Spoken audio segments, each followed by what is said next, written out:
নমস্কার, আমি পরেশরাম দাস। আপনারা জানেন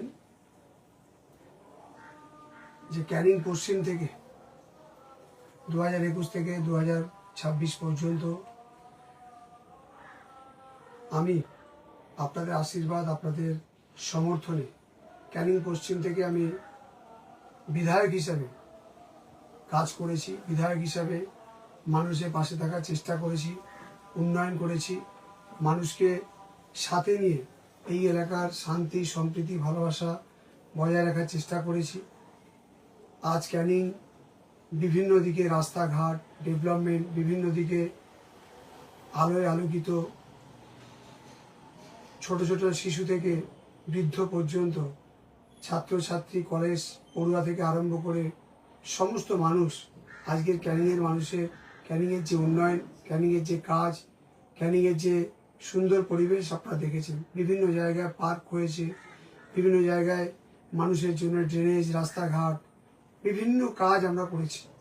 ঠিক তারপরেই 2026 সালে আবারও এই এলাকার গণদেবতা, এই এলাকার প্রায় 2,40,000 মানুষ, তারা ক্যানিং পশ্চিমে আবারও আমাকে তাদের আশীর্বাদ, তাদের সমর্থন, তাদের ভালোবাসা দিয়ে প্রায় 50,000 ভোটে জয়লাভ করিয়ে ক্যানিং পশ্চিমে পুনরায় আমাকে জয়লাভ করিয়েছে। আমি আজকে লাইভে এসেছি ক্যানিং পশ্চিমের আপামর জনসাধারণ, সর্বস্তরের মানুষকে, সর্বস্তরের যারা যে কোনো, সে মহিলা, পুরুষ, ছাত্র ছাত্রী, যুবক, সবার জন্য আমি কয়েকটি কথা বলতে চাই। দেখুন, অত্যন্ত ভারাক্রান্ত মুহূর্তে, ভারাক্রান্ত মন নিয়ে আমি আপনাদের কাছে কয়েকটা প্রশ্ন, কয়েকটা কথা বলব। রাজনীতি যারা করে, রাজনীতির মতো চলে। আমি হয়তো নির্বাচনের 29 তারিখে আমার নির্বাচন হয়েছে, 4 তারিখে আমাদের ফল প্রকাশ হয়েছে, আর আজকে 7 তারিখে আমি লাইভে এসেছি। আমার আসার উচিত ছিল আরও আগে, কিন্তু আপনারা সবাই জানেন যে 4 তারিখে ফল প্রকাশের পর ক্যানিং পশ্চিম সহ সারা রাজ্যের ফল বেরিয়েছে। সারা রাজ্য গণদেবতারা, সারা রাজ্যের মানুষ আরেকটি সরকারকে পরিবর্তন করে এনেছে। সাথে সাথে তাদের ক্যানিংয়ের যে প্রার্থী পরেশরাম দাস, তাকে পুনরায় নির্বাচিত করেছে। নির্বাচিত করার পিছনে তো কারণ আছে, আপনারা জানেন। এই নির্বাচন ফ্রেশ হয়েছে। এই নির্বাচনে তো মানুষ যারা ভোট দিয়েছে, ভোটের মাধ্যমে তো আমি এসেছি। এই এলাকার মানুষকে তো আর ভয় দেখিয়ে কেউ ভোট দেখায়নি। এই এলাকার মানুষকে তো কেউ কণ্ঠরোধ করেনি। তারপরেও সবাই ঢেলে ভোট দিয়েছে। 2021 সালে আমি যা ভোটে জয়লাভ করেছি, তার থেকে প্রায় ডবল ভোটে আমি আবার 2026-এ আমি জয়লাভ করেছি। কিন্তু 4 তারিখে রেজাল্ট বেরোনোর পর বঙ্কিম সর্দার কলেজের গেট থেকে সারা পশ্চিম কেন্দ্রে 11টা বিধানসভায়, 11টা অঞ্চলে দেখুন আনন্দ হবে, বিজয় মিছিল হবে। একটা দল ক্ষমতায় এসছে, তারা, তাদের কর্মীরা অনেক কষ্ট, অনেক লড়াই করে হয়তো তারা আজকের ক্ষমতায় এসছে, তারা আনন্দ করবে, এটা স্বাভাবিক।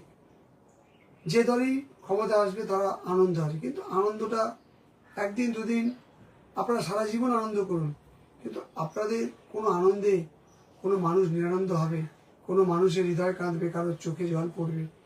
হ্যাঁ, আমি বলি যে 2021 সাল, 2024 সাল নির্বাচনের পর হয়তো তৃণমূল কংগ্রেসের কেউ কিছু কিছু মানুষের উপর কিছু হলেও অত্যাচার, অন্যায় করেছিল, কিন্তু তার বিরুদ্ধে আমি রুখে দাঁড়িয়ে আইনত ব্যবস্থা করেছি।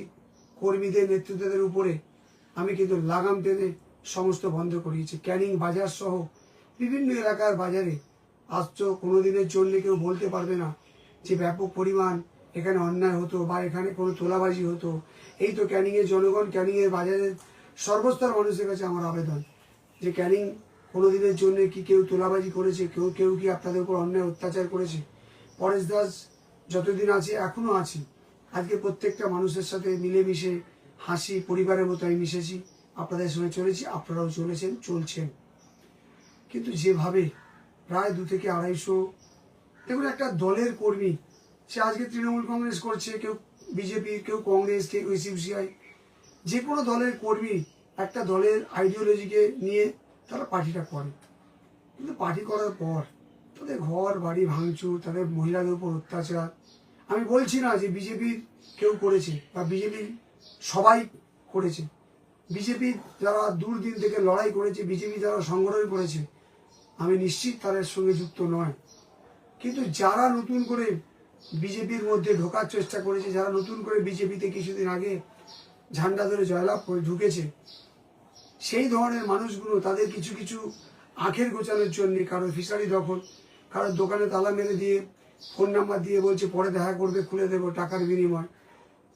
মুদিখানা দোকান, মাংসের দোকান, বিভিন্ন রকম দোকান, কারোর ব্যবসায়ী প্রতিষ্ঠান, কারোর ঘরে তালা মারছে, কারোর দোকান পুড়িয়ে দিচ্ছে, কারোর মুরগির ফার্ম পুড়িয়ে দিচ্ছে।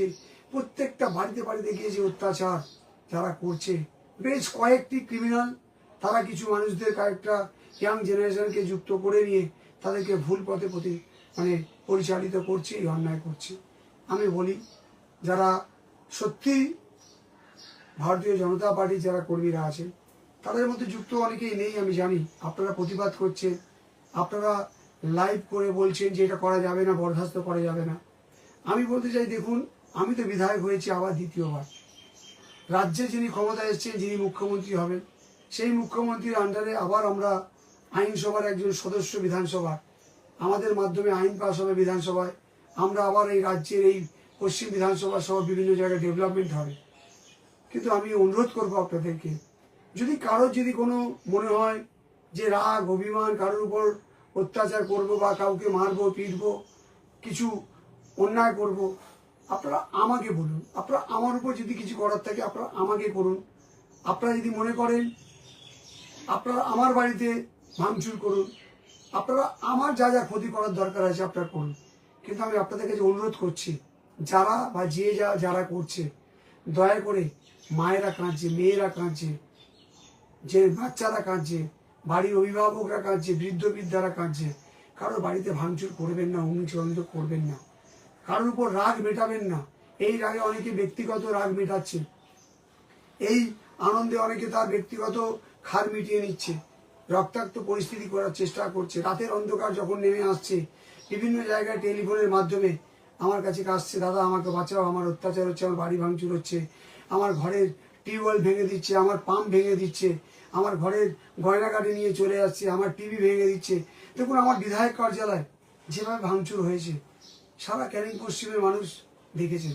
বিধায়ক কার্যালয়, আজকের এটা একটা বিধায়ক বসে, যে বিধায়ক আমি দীর্ঘ 5 বছর থেকে কি করিনি, আজকে সেই 5 বছর এই বিধায়ক কার্যালয়ে সরকারিভাবে ওই এলাকার মানুষের আমি কাজ করার চেষ্টা করি। এই এলাকার মানুষের আমি তাদের উন্নয়নের জন্য যা যা করণীয় আমার কাছে এসে পরিষেবা দিয়েছি। কারো বই খাতা কিনে দেওয়া, কারো ঔষধপত্র কিনে দেওয়া, কারো ট্রিটমেন্ট অবস্থা, কারো সার্টিফিকেট দেওয়া, কারো ইনকাম সার্টিফিকেট, মেডিকেল সার্টিফিকেট, কারো শ্রাদ্ধা অনুষ্ঠান, কারো বিবাহ অনুষ্ঠান, বিভিন্নভাবে মানুষ আমার কাছে এসছে, আমি ওখান থেকে পরিষেবা দিয়েছি। আজকে সেই বিধায়ক কার্যালয় আমি গতকাল গেছিলাম বিধায়ক কার্যালয়, যেভাবে ভাঙচুর হয়েছে, যেভাবে ভিতরে আজকে সমস্ত টিভি, এসি থেকে আরম্ভ করে চেয়ার টেবিল, আমার টেবিল বসা, আমাদের প্যাড ছিঁড়ে দিয়েছে, ভিতরে বিভিন্ন রকম জায়গা ভেঙে চুরমার, রবীন্দ্রনাথের ঠাকুরের মূর্তি ভেঙে দিয়েছে, ভিতরে ছবি আছে নেতাজি সুভাষচন্দ্র বসুর, ফেলে দিচ্ছে, ইন্ডিয়ান পতাকা আছে পিছিয়ে পড়ে আছে। এটা কি কেউ চেয়েছে? এটা কি কেউ চায়? এটা কি মানুষ ভালো বলবে? আপনারা কেন করছেন? একজন বিধায়ক, যেই বিধায়ক হোক, এখানে যদি অন্য বিধায়ক হতেন, তিনি বিধায়ক তার অফিস করতেন, সেই বিধায়ক কার্যালয়ে তিনি পরিষেবা দিতেন। আজকে শিক্ষকরা, তারা কেউ হয়তো আমাদের দল তৃণমূল কংগ্রেসকে সমর্থন করেছিল বা কাজ করেছিল, সেই শিক্ষকদের বাড়িতে গিয়ে থ্রেট দিচ্ছে, ঘর বন্ধ করে পালিয়ে যাও, চলে যাও, মেরে দেবো, লুট করব। প্রত্যেকটা মেম্বার, আমাদের যারা পঞ্চায়েত সদস্যা 273 জন পঞ্চায়েতের সদস্য আছে, 3 টায়ার এখানে পঞ্চায়েত সমিতি, জেলা পরিষদ। কারো দোকান মুদিখানা লুট করে নিয়ে যাচ্ছে দিবালোকে, রাত্রিবেলা। প্রত্যেকটা জায়গায় আজকে প্রশাসন চেষ্টা করছে যতটা পারছে। একদিকে হচ্ছে পুলিশ যাচ্ছে, আরেক জায়গায় যাচ্ছে গন্ডগোল, পুলিশ শেখানোর চেষ্টা করছে। কিন্তু আমি বলবো, আমার অনেক কর্মী, তাদেরকে পুলিশ ধরে নিয়ে গেছে। আমি অনুরোধ করছি আবারও আপনাদের কাছে, আমি আপনাদের বিধায়ক, আমি তো এই এলাকায় আবারও কাজ করব। আজকে দেখুন ক্যানিংয়ের রাস্তায় যে উন্নয়ন, যে লাইট জ্বলছে ঝাঁচকচাকে, ক্যানিং পৌরসভার মতো রূপ নিয়েছে। আজকের এই লাইটগুলো পিডাব্লিউডি কলকাতা পৌরসভা লাগায়, সেখানে আমি বিধায়ক ফান্ড থেকে, এমপি ফান্ড থেকে বিভিন্নভাবে চেষ্টা করে এখানে আলোকিত করেছি। আপনারা যে এসছেন, যে সরকার আছে, সরকার কাজ করুক, ভালো করুক। আমি বিজেপি কর্মী নেতৃত্ব যারা দুর্দিনের আছে, যারা সত্যি ভালো মানুষ অনেক আছেন, অনেক দলীয় কর্মীরা আছেন, সব দলে ভালো মানুষ থাকে, সব দলে কিছু বদমাশ থাকে, তাদেরকে বলবো এগুলো বন্ধ করান, এইগুলো বন্ধ হোক। ক্যানিংয়ের মানুষ কিন্তু হাহাকার করছে। আমি গতকাল ক্যানিং বাজারে গেছিলাম, বাজার দিয়ে আমি যখন হাঁটছি, মানুষের চোখে মুখে একটা কষ্ট, একটা টেনশনের একটা ছাপ পেয়েছি।